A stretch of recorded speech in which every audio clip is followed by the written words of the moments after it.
चांदणं तेच असलं तरी रात्र अगदीच नवीन आहे. चांदणं तेच असलं तरी रात्र अगदीच नवीन आहे. आयुष्य मात्र एकदाच का, हा जरा प्रश्न कठीण आहे. खरंच आयुष्य एकदाच आहे आणि म्हणूनच या आयुष्यात जगायचं कसं, वागायचं कसं, वावरायचं कसं आणि आयुष्यासोबत लढायचं कसं, ज्याचं त्याने ठरवलं पाहिजे. याच समाजातील सकारात्मक संघर्षमय युवकांच्या आयुष्यावरती आम्ही घेऊन आलो आहोत सदरचा कार्यक्रम. आयुष्यावर बोललं पाहिजे, आयुष्यावर बोललं पाहिजे, आयुष्यावर बोललं पाहिजे. नमस्कार श्रोतेहो, मी सागर जाधव स्वागत करतो आपल्या आयुष्यावर बोललं पाहिजे या कार्यक्रमाच्या पहिल्या भागात. श्रोतेहो, आज आपण भेटणार आहोत आणि गप्पा मारणार आहोत एका तरुण सुशिक्षित युवा उद्योजकाशी. सातारा जिल्ह्यातील कोरेगाव तालुक्यातील पाणी फाउंडेशन अंतर्गत सत्यमेव जयते वॉटर कप स्पर्धेतील 2016 गाव विजेते असलेले वेळू या त्यांचे मूळ गाव. वेळू या गावचा अत्यंत धाडसी, विचारवंत, अभ्यास दृष्टिकोन बाळगणारा, साधे राहणीमान आणि उच्च विचारसरणी असणारा युवा उद्योजक म्हणजेच सागर अनिल भोसले.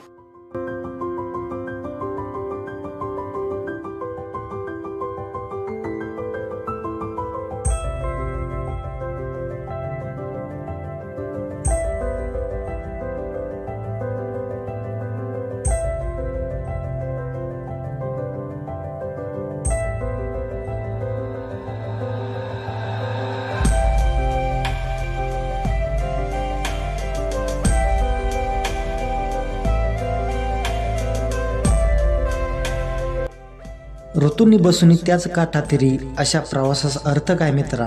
हलवून नका सागरात एकदा, सुरू कर नवा अध्याय मित्रा, सुरू कर नवा अध्याय मित्रा. शेतीचा नवा अध्याय सुरू करणारे वेळूगावचे सुपुत्र आमचे परम मित्र सागरदादा भोसले हे आपल्या सोबत आहेत.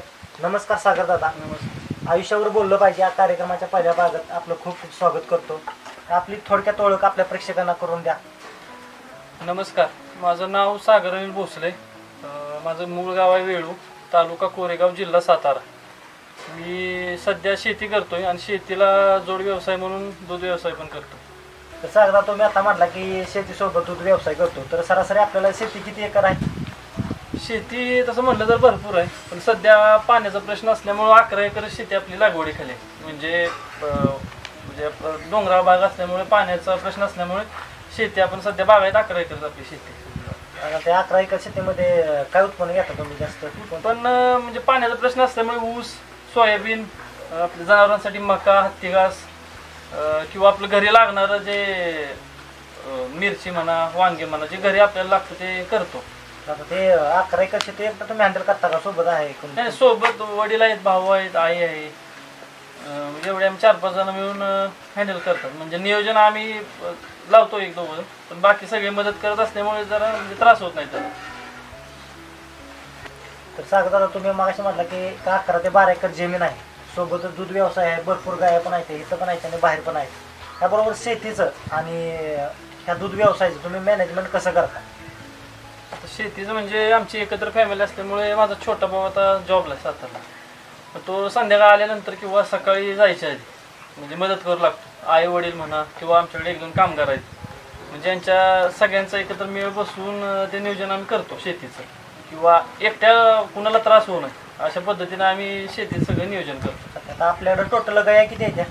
गाई आता माझ्याकडे मोठ्या गाई 12 आहेत आणि जे नवीन वासरं तयार करायला चाललेत ते 5 आहेत. एक देशी गाय आहे की जी घरची लक्ष्मी म्हणून आपण सांभाळतो, त्यासाठी आम्ही गोठ्यात एक घरची गाई ठेवली आहे की लोकांना बहार होतो, पण आम्ही एक लक्ष्मी म्हणून एक गोठ्यात आमची देशी गाई सांभाळतोय की आपलं बघून एखाद्या 4 लोकांनी ती देशी गाई घरी ठेवावी आणि म्हणजे आपली संस्कृती जाईल त्यासाठी आपण ठेवलेली आहे. आणि म्हशी पण आहेत 2 की बाबा घरी लागतं दूध खायसाठी, की त्याचं गाईचं एवढं म्हणजे फॅट वगैरे कमी असल्यामुळं घरची खात नाहीत किंवा वास काढतात लोक.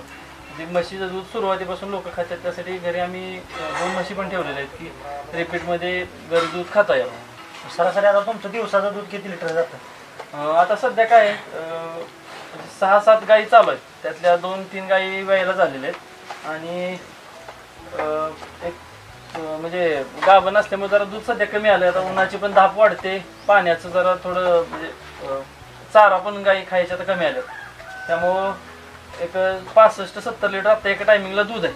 पण सगळ्या गायी एकत्र चालल्यानंतर 90 लिटर आपलं एका टायमिंगला दूध जातं सरासरी.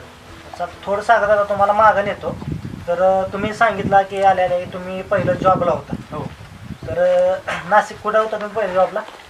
फॉर्च्युनर इंजिनिअरिंग म्हणून कंपनी आहे, त्यामध्ये तिथे जॉबला होतो. म्हणजे माझे चुलते तिथंच आहेत. माझा डिप्लोमा झाला की रिझल्ट लागल्यानंतर मी जॉबला तिकडे गेलो.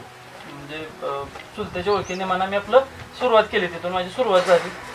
तिथून परत सरासरी त्या जॉबमध्ये तुम्ही ज्या ठिकाणी काम करत होता त्या ठिकाणी तुम्हाला पेमेंट किती होतं महिन्याचं? नाही, सुरुवात माझी तशी झाली 7,500 रुपये मला पेमेंट होतं सुरुवातीला. किती साली? 2018 साली. 2018 साली. 2018-19 साली मला एक 7,000-7,500 पेमेंट होतं. सुरुवात झाली म्हणजे डिप्लोमा नुकताच झालेला आणि सगळं नवीनच होतं. तिथूनच मला एक 20,000 रुपये 20,000 पगार झाला मला नाशिकमध्ये. तिथून मी कंपनी बदलली आणि पुण्यात आलो. तिथे मला एक 25,000-26,000 रुपये पगार झाला. 5,000 रुपये मला दुसऱ्या कंपनीत वाढवून मिळाले.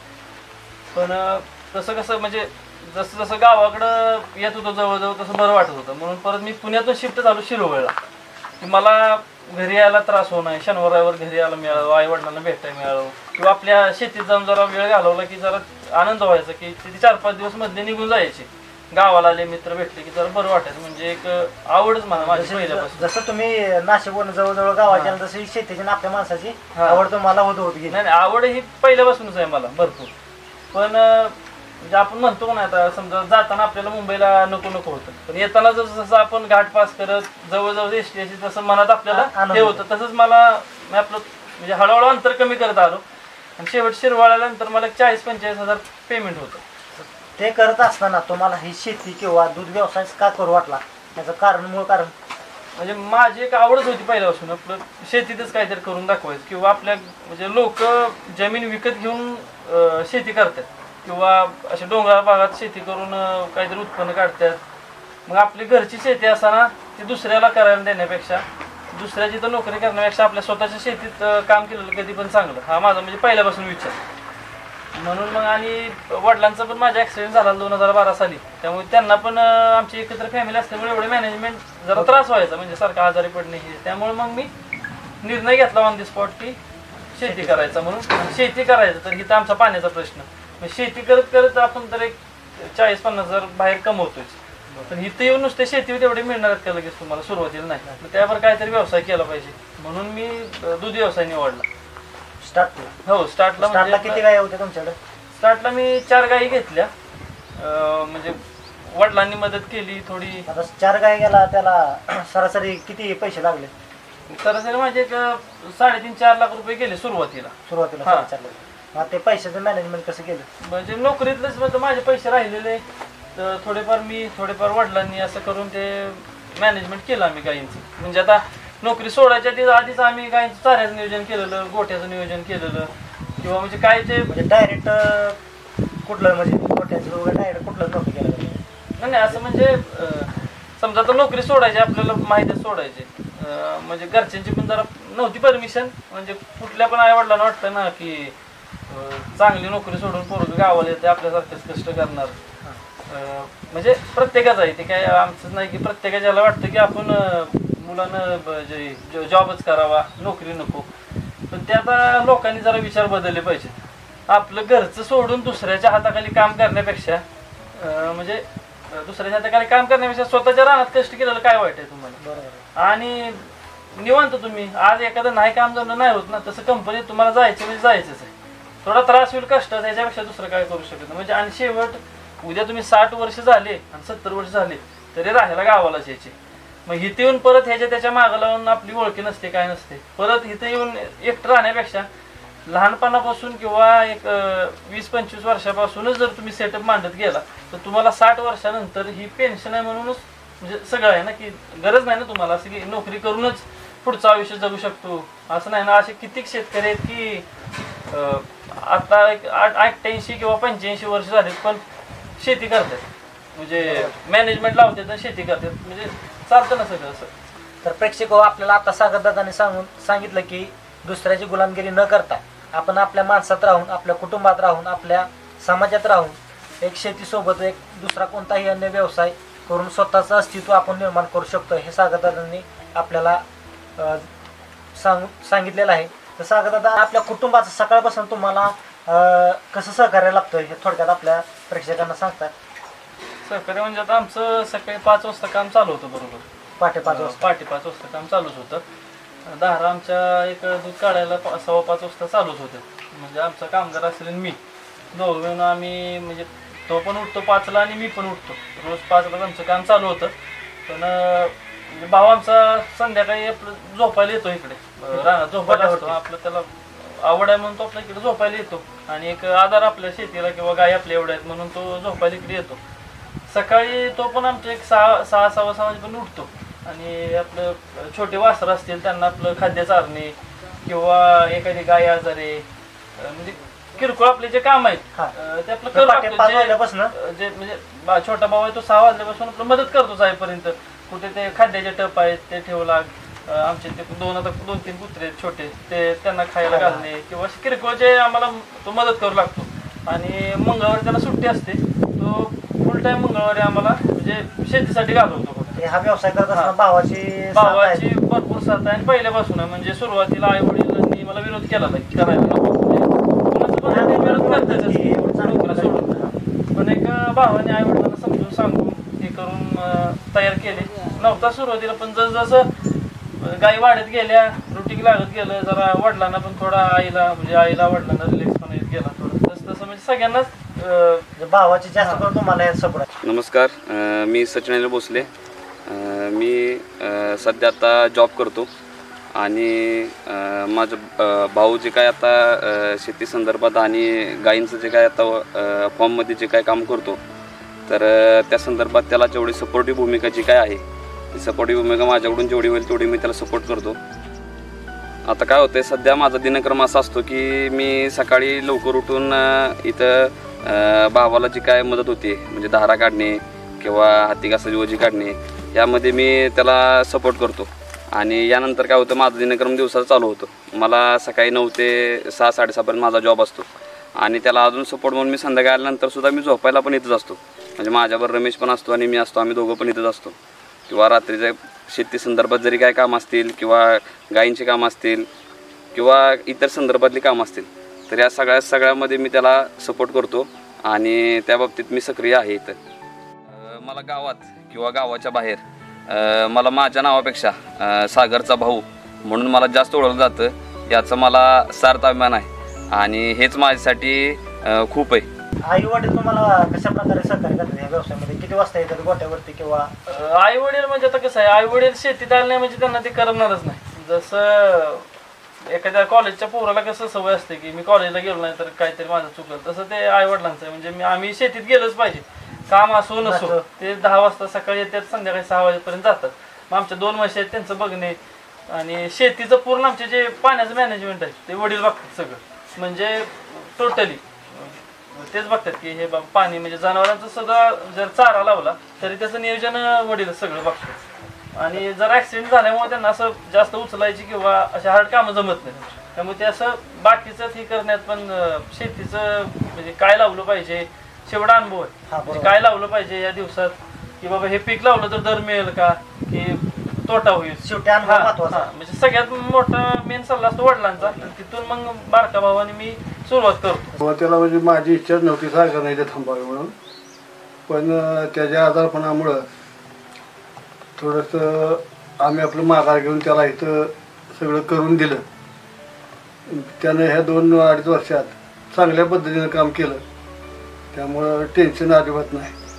आणि आम्ही सकाळी 10 वाजल्यापासून दोघं संध्याकाळी 6-6:15 काय किरकोळ कामाने आपली भिजवान एवढं बघतो. त्यामुळे बाकी टेन्शन काय येत नाही. मिसेस बी बरोबर दिवसभर इथंच असते. सुनबाईला वाटणार की इथंच राहिल्यात म्हणजे आता असं आम्हाला वाटत होतं. ह्याला पण म्हणजे कामाचं जरा म्हणजे आम्हाला पण वाटायचं लय काम पडते का काय. पण आता हळूहळू रमेशमुळं आम्हाला पण नाही एवढं वाटत. म्हणजे त्याचा तो हँडल करतो समजा म्हणजे छान करतो त्याचं तो काम आणि शेती पण करतो. त्यानं अशीच प्रगती करावी छान राहावं आम्हाला एवढंच वाटतं. आमची काही बाकीची इच्छा नाही. सागरनं जो आता उद्योग स्वीकारलाय तो अगदी चांगल्या प्रकारे काम केलं त्यानं.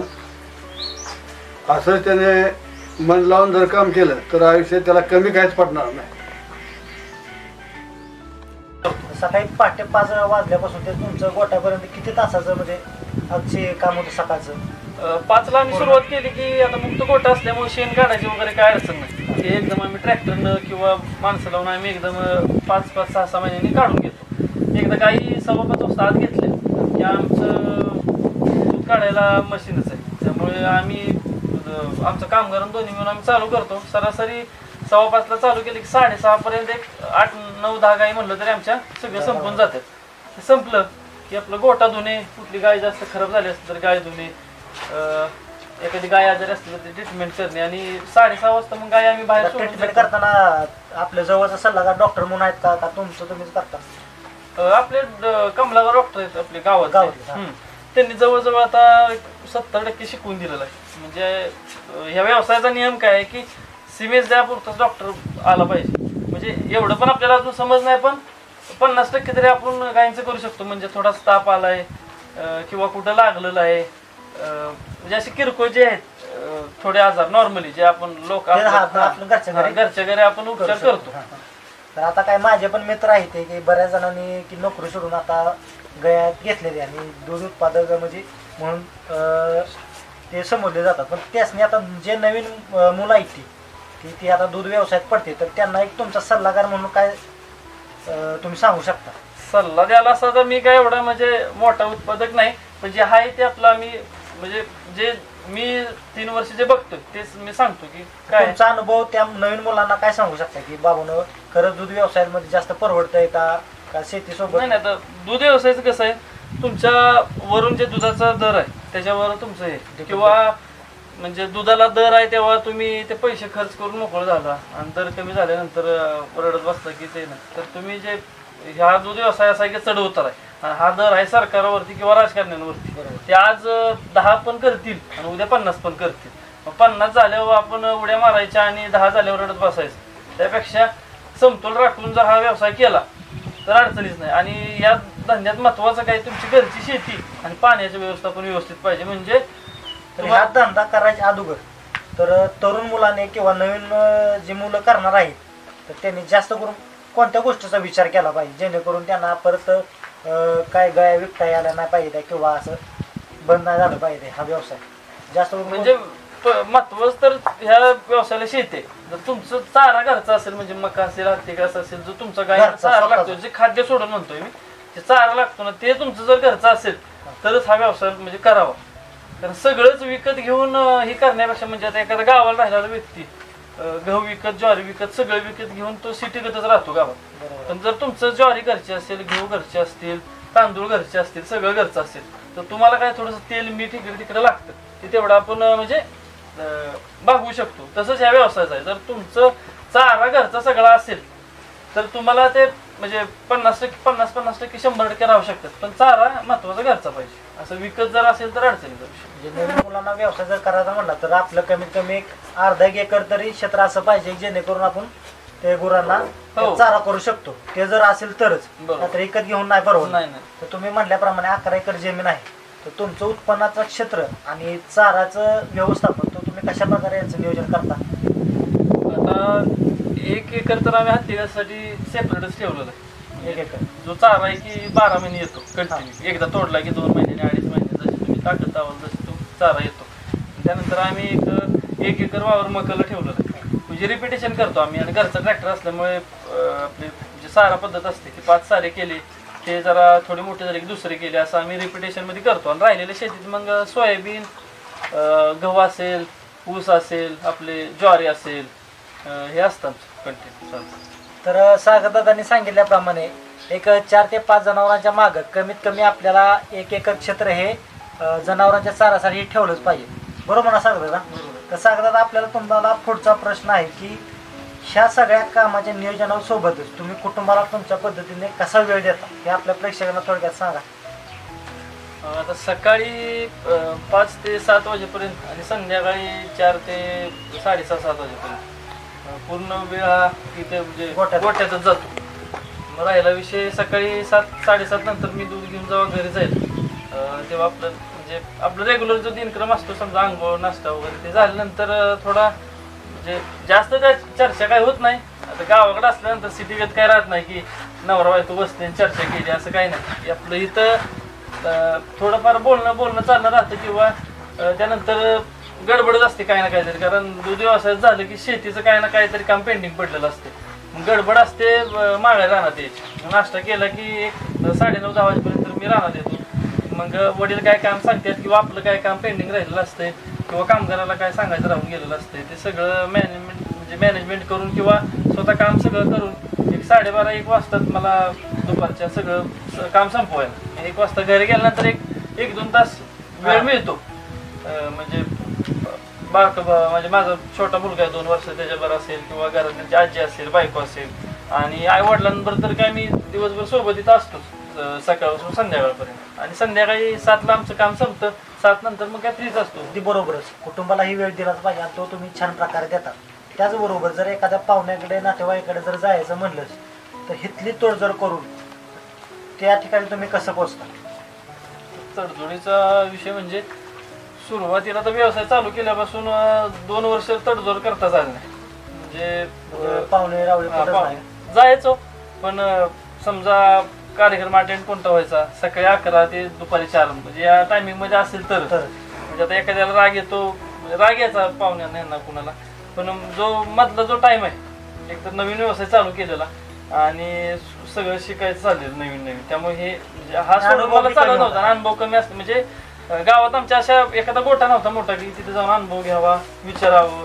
म्हणजे जे डॉक्टर सांगतील किंवा एका दुसरा जुना मित्र सांगेल तेवढंच. असं काही नवीन काय नव्हतं की गाई काय आमचं पारंपरिक पहिल्यापासून नाही की त्यामुळं म्हणजे वडिलांपासून माहितीच की केलंच पाहिजे ते गाई आहेत ते सगळं मॅनेज होईल म्हणून. आता नातेवाईंचं म्हणला तर तुम्ही पहिले व्यवसाय सुरू केलेला 3 वर्ष झाले आता सरासरी. पहिल्या 2 वर्ष तर नातेवाईक हा विषय जवळजवळ माझ्यापासून लांब होता. म्हणजे आता मला फोन पण करायचे कमी आलेत की वेळच मिळत नाही मला व्यवसायातून किंवा माझ्या शेतीतून. त्यामुळे जरा वडील फ्री झालेत किंवा बारका बाबा नोकरीला असल्यामुळे तो मॅनेज होतो त्याचा. सुट्टी मारली एका दिवशी काय झाली किंवा मी इथं असल्यामुळं वडील इकडे तिकडे जायचे. म्हणजे ते जाऊ तर शिकवत होते. मी जावं इथं नव्हतं किंवा भाऊ अजिबात नव्हता तर वडिलांची पण तीच परिस्थिती. म्हणजे बाहेर कुठे जाऊ शकत नाही असं एखादा कार्यक्रम किंवा गेलं तरी 2-3 तासात लगेच माघारी यायचं. संध्याकाळी कुठं मुक्काम करता येत नाही का तर जनावर आहेत घरी. पण आता मी गावाला आल्यापासून जर वडिलांना वेळ मिळतो आईला मिळतो त्यामुळे एखाद्या नातेवाईकांकडे जाऊ शकतात. पण आता यात 2 वर्ष झाल्यानंतर जर गाई पण वाढल्या लोड वाढायला लागला आणि एवढा एकट्याला लोड झेपत नव्हता की शेती पण दूध व्यवसाय पण. पहिले जेव्हा 4-5 गाय होते तेव्हा मॅनेज होऊन जायचं. पण ते लोड वाढल्यामुळे मग जरा विचार केला कामगार ठेवूया. आणि देवाची साथ कशी असते तसंच हा आम्हाला एक कामगार मिळाला की आम्ही जसं माझा छोटा भाऊ सचिन तुम्हाला सांगितलं तसाच मी हा माझा एक मोठा भाऊ म्हणून आम्ही दोघं काम करतो. म्हणजे आम्ही मी मालक आहे किंवा तो कामगार आहे या पद्धतीने आमचं चालतच नाही. मला जे हाताला काम पडद्यामागचा का जो मेन हात आहे तो म्हणजे रमेश आहे. कारण काय जे काम म्हणजे पडेल ते एखादं काम रमेशनं आज केलं तर उद्या ते काम मी करतो. असं नाही की तो माझ्यापाशी काम करतोय म्हणून ते त्यानंच केलं पाहिजे मी नाही. माझ्या समोर आलं मी करणार त्या समोर आलं तो करणार. आणि म्हणजे फॅमिली असंच आम्ही समजतो. तो पण आता वर्ष झालं कुठल्याच गोष्टीची ही नाही एक फॅमिली म्हणूनच आम्ही येतो. आता मध्ये आता मी एक 3-4 दिवस बाहेर गेलो फिरायला तर पूर्णपणे विश्वास सोडून म्हणजे एकदम आता हे 15-20 लाखाचं भांडवल एकाच्या म्हणजे सोडून द्यायचं किंवा कारण गाईचा विषय असा आहे की थोडीशी तुमची चूक आणि 4-5 हजार तुमच्या खिशात पाहिजेत डॉक्टरसाठी. तर 4 दिवसात मला एक सुद्धा त्याचा फोन आला नाही की असा प्रॉब्लेम आहे तसा प्रॉब्लेम आहे. म्हणजे वडिलांनी मॅनेज केलं भावानंही केलं पण मेन काम कोणाचं आहे तर रमेश. म्हणजे असा मला कामगार पण तसं त्या पद्धतीने मिळाला ना. आम्ही एक भाव असल्यासारखी त्याला वागणूक देतोय घरचा मेंबर म्हणून. म्हणजे आमच्या घरातले सगळेच फॅमिली मेंबर की असं नाही की तो वेगळा आहे आमच्यापासून. त्यामुळे म्हणजे आणि आता जरा थोडं तो असल्यामुळे जरा थोडं फ्रीली मिळतं. 2 साल से काम कर रहा हूँ मैं कि कुछ घर जैसे रखते हैं घूमने फिरने के लिए कोई दिक्कत देते हैं. वो जब भी बाहर जाते हैं तब आप कैसे संभालते हैं? जैसे घर जैसे ही समझते हैं अपन. कहीं वो बाहर गए कोई का एक रहा कुछ रहा. आपको अच्छा लगता है काम? हाँ काम करना अच्छा लगता है. सब अपने घर जैसा लगता है घर ही समझ लो. और क्या जायला एका दिवशी कुठेतरी मुक्काम पण तरी पण जास्त मी त्या गोष्टीकडे दुर्लक्षच करतो अजून. का तर मला अजून वाटतं की मी या व्यवसायात किंवा माझ्या शेतीत की अजून पूर्णपणे हे झालेलं नाही की गेलो 10-10 दिवस. आणि तसं जर केलं मी केलं किंवा अजून कोणी एखाद्याने केलं तर रिवर्स यायला सुद्धा वेळ लागत नाही. त्यासाठी मी जेवढा कमी बाहेर वेळ देता येईल तेवढा देतो. जेवढा जास्त म्हणजे फॅमिलीत होती किरकिर थोडी कोणाच्यात होत नाही, सगळ्यांच्यातच होते की तुम्ही सारखी शेती सगळे म्हणजे सगळेच करतात.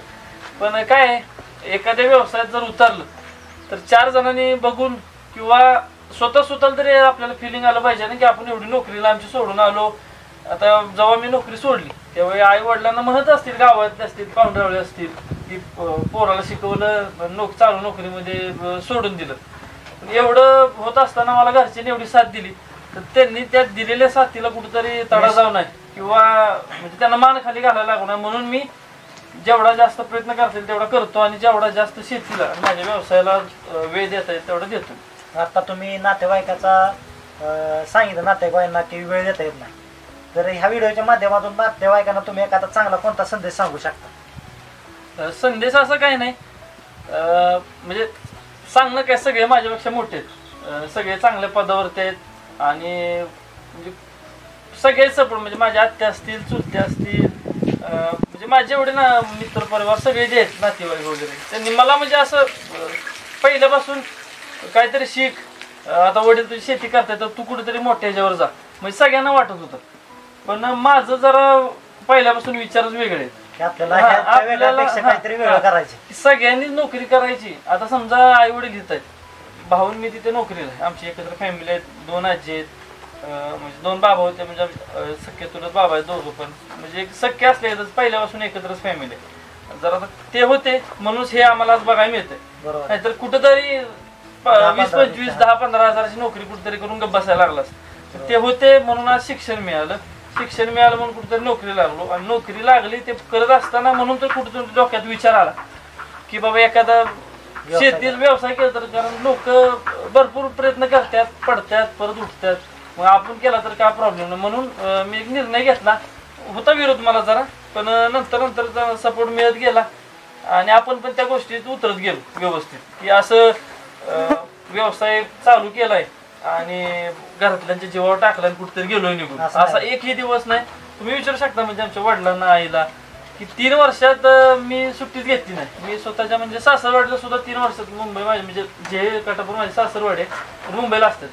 मी 3 वर्षात अजून लग्नानंतर गेलोच नाही सासरवाडीला. हा विषयच नाही माझा, गेलोच नाही. काय असेल तिथंच म्हणजे गावाला भेट किंवा असं आत्ताच जेव्हापासून काम करा तेव्हापासूनच जरा एक थोडं बाहेर जायला लागलं मित्रांबरोबर. मी असं कुठेतरी वाचलंय किंवा कुणीतरी मला सांगितलं जे माणसं असा शून्यातून संघर्ष निर्माण करते ती किंवा विश्व निर्माण करते त्यांना असं एकांतात किंवा कधी ना कधीतरी अशी रडण्याची वेळ येते की असं आपोआप आपल्या माणसांची आपल्या आई वडिलांची आठवण येते आणि डोळ्यातनं आसरू येते ती. तर असं तुमच्या बाबतीत कधी असं झालं का की तुम्ही एकांत असताना रडला किंवा न कुणाला माहिती तुमच्या घरातल्या होताना रडलेला आहे, असं कधी झालंय का तुम्हाला? असं व्हायचं झालं. आता म्हणजे पुण्यावरून जॉब सोडल्यानंतर मी शिरवळला जॉब चालू केला.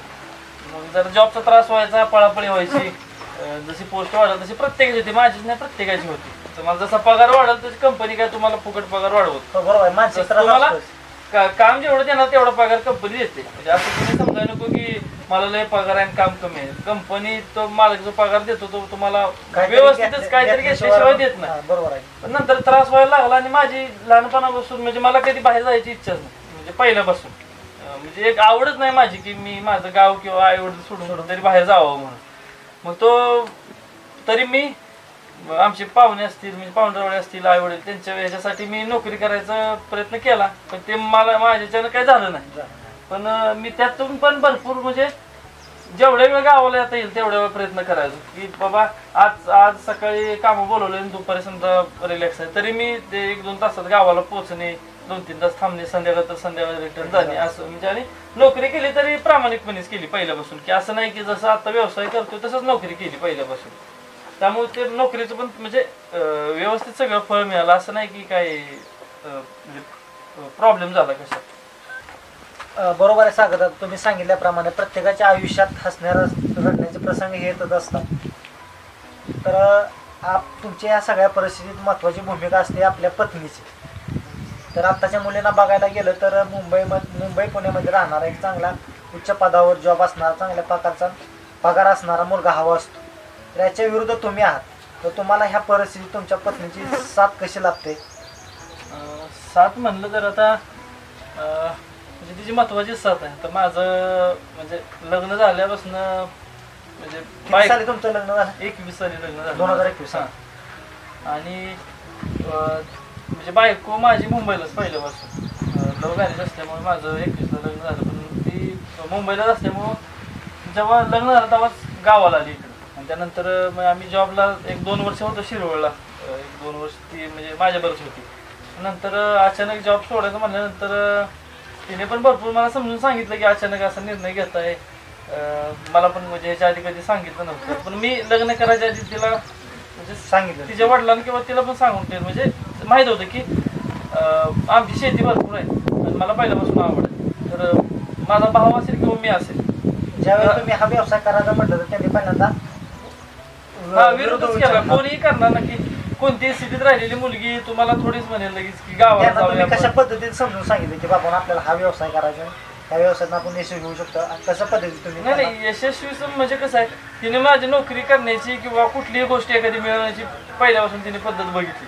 एखादं पाहिजे म्हणजे पाहिजे. मग एखाद्याला गोड बोलून पण घ्यायची आपल्या पद्धत आहे आणि एखाद्याला मारून पण घ्यायची पद्धत आहे, तिला पहिल्यापासून माहिती आहे. किंवा म्हणजे त्यामुळे तिनं सांगितलं तिला 1 महिना 2 महिने मी तिला समजून सांगत होतो की असं परिस्थिती आहे. आणि महत्वाचा विषय होता की आई वडिलांचा इथे. नमस्कार, माझं नाव तनुजा सागर भोसले. मी सागर यांची पत्नी. आमचं लग्न 2020 मध्ये झालं. आमच्या लग्नानंतर 1 वर्ष यांनी जॉब केला. खूप चांगला जॉब होता, परमनंट होती नोकरी. तर ह्यांचा विचार होता की आपण, लॉकडाऊन पण चालू झाला होता आमच्या लग्नानंतर. त्यांचा विचार होता की आपण आता ह्याच्यातून बाहेर पडावं, काहीतरी शेती, घरची शेती आहे, शेती करावी आणि घरातल्यांना थोडी मदतही होईल तेवढीच. म्हणून गाईचा बिझनेस केला. एवढं काही माहित नव्हतं याच्यातलं. थोडासा अभ्यास केला, विचार केला, बाहेरच्यांना विचारलं आणि गाई विकत घेतला. आज 4 वर्ष झाली गाईंचा बिझनेस आम्ही करतोय आणि तो खूप चांगला सक्सेसफुलही होतोय. आणि ह्या गोष्टीत आमच्या गावामध्ये गाई असं कोणी घेतलाच नव्हता. पहिल्यांदाच त्यांनी गाई घेतल्या. आमच्या गावाने सरस कुठल्याच माणसाकडे गाई नव्हती, एखादी दुसरी गाय होती. पण ह्यांनी घेतल्यानंतर गावातल्या लोकांनी गाई घ्यायला सुरुवात केली.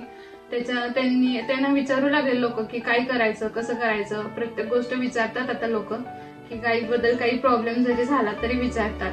आणि ह्या बिझनेसमुळे आम्हाला खूप ग्रोथ मध्ये आहेत आम्ही. आणि ह्या बिझनेसमुळे आमच्यात खूप सारे बदल झाले. काही अडचणी पण आल्या. जेव्हा ह्यांना कुठलीच गोष्ट माहित नव्हती तेव्हा काय करायचं हे कळत नव्हतं. आणि काही गाईंना प्रॉब्लेम झाला की समजत नव्हतं. त्यासाठी सतत डॉक्टरांना बोलवायला लागायचं. गाईंचे सतत काही ना काहीतरी प्रॉब्लेम असायचे. पण आता काहीच नाही. आता त्यांना सगळं प्रत्येक गोष्ट समजते. ते त्यांचं ते काही करतात. आणि कुणी बोलवलं गाईंविषयी काही विचारलं तर जातात इथे. गाईंचं बघत बघत आम्ही शेतीही करतो. शेतीचाही बिझनेस शेतीही करतात ते. आणि शेती करत करत शेतीतूनही जो मोबदला येतो तो पण आम्ही त्या गायींच्या ह्याच्यामध्ये करतो. आणि गायी घेतल्यापासून आमच्यात खूप असा बदल झाला. म्हणजे जॉब पेक्षाही खूप फरक पडलाय. जॉब मध्ये जेवढे आम्ही कमवत होतो वर्षाला त्याच्यापेक्षा डबल आम्हाला जॉब गायींच्या बिझनेस मधून कमवतो आम्ही. आणि हे असं ह्याच्या पुढेही असंच त्यांचा ग्रोथ होईल. आणि हे पुढे अजून काही करायचं असेल तर त्यांना घरातल्यांकडूनही सपोर्ट आहे आणि माझ्याकडूनही सपोर्ट आहे. ठीक इथे कोणतरी आमच्यातलं पाहिजे. जोपर्यंत माझा छोटा भाऊ इथं होता सचिन, तोपर्यंत अडचण नव्हती आम्हाला, म्हणजे कुणालाच. आता वडिलांचा ऍक्सिडेंट झाल्यामुळे त्यांना एकदम जमत नाही. आता ते मस्त आपल्याला म्हणतील दोघं की आई वडील की नको येऊ तुझं, तू नोकरी बघ, आमचं बघतोय. पण प्रत्येक मुलांना आपापल्या आई वडिलांचं बघितलं पाहिजे. बरोबर आहे की आता ऍक्सिडेंट जरी नसता झाला तरी मी हा लगेच निर्णय घेतला नसता की शेती आपली असं आहे तसं आहे. मी सारखा आजारी पडण्याचं प्रमाण म्हणा किंवा एक आधार असतो ना आई वडिलांना, मुलगा कशाला म्हणतात मुलगा, त्यासाठी मी निर्णय घेतला. आणि बायकोने पण नंतर साथ दिली की करूया म्हणले, तुमची इच्छाच आहे करायची, तुम्हाला इथं त्रास होतोय कंपनीचा तर करूया. म्हणून आम्ही तिथून विदाऊट रिझाईन देता डायरेक्ट दुसऱ्या दिवशी आम्ही निघून आलो सगळं साहित्य घेऊन. किती साली? मला 2022ला आम्ही सुरुवात केली 19 डिसेंबरला. आणि हो सुरुवात आम्ही 19 डिसेंबरला केली व्यवसायाची. आणि तिथून जरा ती साथ मिळत गेली. परत म्हणजे सगळं मॅनेज होत गेलं हळूहळू व्यवस्थित. असं काही अडचणीचा विषय झाला नाही. म्हणजे तिनं मॅनेज केलं तेच हे माझ्यासाठी महत्वाचं आहे की सिटीत राहून परत गावाकडे येऊन एकत्र फॅमिली तेवढं सगळं मॅनेज करणं. याच्या मागे त्यांचाही खूप मोठा हातभारच म्हणावा लागेल. बरोबर. तर खूप छान वाटलं सागर दादा तुमच्याशी भेटून, तुमच्याशी गप्पा मारून, तुमच्या आयुष्यावरती बोलून. तर जाता जाता आपल्या प्रेक्षकांना एक चांगला संदेश तुम्ही कोणता देऊ शकताय? आयुष्यावर बोलू काय याचा संदेश तुम्हाला द्यायचा म्हणजे मी एवढा काही संदेश द्यासारखा मोठा नाही किंवा असा म्हणजे भरपूर माझ्यापेक्षा पण मोठे उद्योजक आहेत. त्यांच्याकडेच बघून मी पण आता पुढे वाटचाल करतोय. म्हणजे मी सांगायचं म्हणजे तात्पर्य काय की असं काही मी लय मोठा उद्योजक नाही. पण तुम्ही आता इथे आलाय विचारते मला म्हणजे 4 गोष्टी सांगणं माझं भाग आहे किंवा माझ्यामुळे 4 लोकांचं जर भलं होत असलं तर मला आनंद आहे. म्हणजे संदेश द्यायचा म्हणजे काय की एखाद्या गोष्ट तुम्ही जर ठरवली तुम्हाला पहिल्यांदा 100% विरोध हा होणारच. बरोबर आहे. एखाद्याच म्हणजे घरातले आई वडील किंवा एखादंच मागे उभे असतात की तू कर. पण थोडेफार काय होतं आपल्याला म्हणजे आपल्याकडे जी संस्कृती आहे की मराठी लोकांनी व्यवसाय करायचा नाही, त्यांनी कुठेतरी नोकरी करायची, हमाली करायची, हा असा विषय सगळीकडे चाललेला आहे. पण जरा आता सुधरत चाललंय थोडं थोडं. पण माझं असं म्हणजे पर्सनली मत आहे की म्हणजे आई वडिलांनी जर मुलाला सपोर्ट केला म्हणजे त्याच्या कालानुसार की बाबा अडचण काय, तुम्ही जर आज दूध व्यवसाय करताय, शेती करताय, अडचण काय, तुम्ही तिथं जाऊन 40,000 कमवणार आहे, तिथं येऊन 40,000 कमवणार, तिथे दुसऱ्याच्या घराचं भाडे भरून दुसऱ्याचं लोखंड उचलून स्वतःच्या रानात कष्ट केलेलं काय वाईट आहे का? म्हणजे बरोबर आहे ना. आणि म्हणजे होऊन काय आहे की तुम्हाला तिथं कंपनीतले 4 लोक आणि बिल्डिंग मधले 4 लोक ह्याच्यापेक्षा जास्त कोणी ओळखू शकत नाही. असं काय तुम्ही कुठं म्हणजे बाहेर मोठं जाऊन कुठंतरी लय विजेता मोठं हा असं नाही ना काय. त्यापेक्षा तुम्ही शेतीत राहून नुसत्या आई वडिलांची जरी सेवा केली आयुष्यभर तरी भरपूर आहे ना. तुम्हाला म्हणजे असं लय सांगण्याची गरज नाही. आणि कुठलाही व्यवसाय करताना म्हणजे खचून जाऊ नका. पैशाची अडचण प्रत्येकाला येते, म्हणजे मला नाही म्हणजे सगळ्यांना अडचण येते, कुणाकडे असतो कुणाकडे नसतो. मग थोड्यापासून सुरुवात करा, 100% सक्सेस होत जाईल. पण मन लावून त्या गोष्टीकडे म्हणजे आवड असली तरच तुम्ही त्या क्षेत्रात उतरा. नसेल तर हा नोकरी हा एक पर्यायी पॉईंट सगळ्यांना ठेवलेलाच म्हणजे तो व्यवस्था आपल्या मार्गाने आपापल्या मार्गाने सगळे करू शकतात. पण महत्वाचं काय एखाद्या गोष्टीत जर उतरला तर प्रॉपर उतरा की बाबा घरच्यांनी सपोर्ट केलाय, तुम्ही त्या गोष्टीत उतरलाय आणि परत कुठेतरी महिन्या 1.5 महिन्याने म्हणताय की मला आता झेपत नाहीये. मग प्रत्येकाची प्रतिष्ठा आपणाला लागलेली असते किंवा आई वडिलांनी सुद्धा एवढी तुम्हाला नोकरी सोडून इथं सगळं करून दिलेलं असतं. 4 लोक बघत असतात. 4 म्हणजे गावचा म्हणजे प्रकार काय आहे राजकारण की जे आपल्या मराठी लोकांच्यात काय आता आजकालचा विषय की एकमेकाला बघवून म्हणजे बघवत नाही कोणाचा की याने बाबा थोडस वरती निघाय गेला की त्याला बघवत नाही. तर असा लोकांनी जरा खेकडा पद्धत जास्त आहे आपल्याकडे. ती लोकांनी जरा जरा कमी केली पाहिजे. म्हणजे एखादा जर करतोय त्याच्यामुळे त्याला सपोर्ट केला पाहिजे ना. अडचण काय आहे तुम्हाला की तुमच्याकडून तुम्ही काय भांडवल घेतोय किंवा तुम्हाला त्या गोष्टीचा काय त्रास आहे का? करतोय तर करू द्या ना, त्याच्यामुळे 4 जण अजून करतील. तुमचं माणसाने स्वतःचा मुलगा काय करतोय ते बघून जर दुसऱ्याच्या मुलाकडे जर बघितलं ना तर ते भरपूर चांगलं होईल. म्हणजे स्वतःचा मुलगा कुठेतरी फिरत असतो आणि दुसरा एखादा धडपडत असतो त्याला ते नाव ठेवत बसतात लोक की असंच करतो. असं न करता स्वतःचा मुलगा किंवा दुसऱ्याचा मुलगा असला तर त्याला सपोर्ट करून आपल्या मराठी म्हणजे उद्योजकांचं नाव वर म्हणजे बाहेरचे लोक येऊन आपल्या इथं कमवतात आणि आपण तिथं जाऊन म्हणजे आता किराणा मालाचे दुकान घ्या तुम्ही आपल्या जवळपासचे म्हणजे भरपूर बाहेरचे दुकान आहेत. बरोबर आहे. आणि का आपली मराठी लोक तिथं कामाला आहेत 7 आणि 8 हजार. त्यापेक्षा इथं जर तुम्ही आपल्या स्वतःच्या शेतीत व्यवस्थित म्हणजे सगळं करून जर काम केलं तर अडचण नाही ना काय. एवढाच म्हणजे संदेश आहे की असं काय मी लय मोठा संदेश देऊ शकत नाही. पण ज्यात उतराल त्यात मनापासून उतरा आणि म्हणजे जर घरच्यांनी साथ दिली तर त्यांच्या कुठल्या साथीला तडा जाऊन देणार एवढंच फक्त म्हणजे विनंती आहे जे नवीन लोक करतात त्यांची. नमस्कार सागर दादा, खूप खूप छान वाटलं तुमच्याशी गप्पा करून. तर प्रेक्षक हो, कसा वाटला आपला आयुष्यावर बोललं पाहिजे या कार्यक्रमाचा पहिला भाग. तर पुन्हा एकदा भेटणार आहोत आपण नवीन भागात नवीन आयुष्यावरती बोलायला.